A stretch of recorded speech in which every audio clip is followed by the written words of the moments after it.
Secangkir pengharapan untuk memulai hari ini.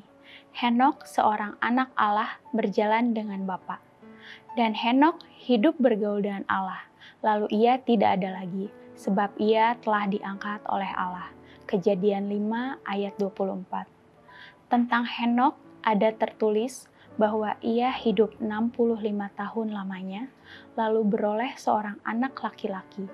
Kemudian ia hidup dengan Allah 300 tahun lamanya. Setelah anaknya yang pertama itu lahir, Henokh mencapai suatu pengalaman yang lebih tinggi.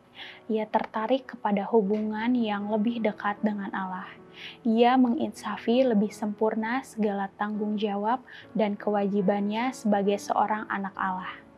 Kehidupan Henokh yang benar itu sangat bertentangan sekali dengan kehidupan orang-orang jahat di sekelilingnya. Kesalehannya, kesuciannya, ketulusan hatinya yang tiada menyimpang ke kiri atau ke kanan adalah hasil dari hidupnya dengan Allah. Sedang kejahatan dunia ialah akibat mereka hidup dengan penipu manusia.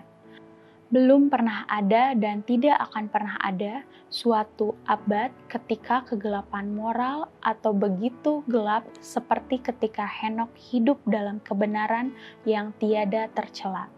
Di tengah-tengah suatu kehidupan yang bekerja keras, Henokh dengan tetap memelihara hubungannya dengan Allah makin besar dan makin mendesak pekerjaannya. Makin tetap dan makin tekunlah permintaan doanya. Setelah tinggal seketika lamanya di antara orang banyak, bekerja untuk mendatangkan kebajikan kepada mereka untuk pengajaran dan teladan, ia akan menarik diri, memakai sedikit waktu dalam kesunyian, lapar dan haus akan pengetahuan ilahi, yang hanya Allah saja dapat berikan. Berjalan demikian bersama dengan Allah, Henokh makin lama makin memantulkan peta ilahi.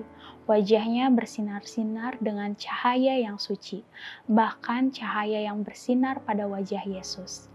Ketika ia keluar dari perhubungan ilahi ini, orang-orang yang tiada beribadat sekalipun memandang dengan takut dan hormat akan cap surga yang ada di wajahnya.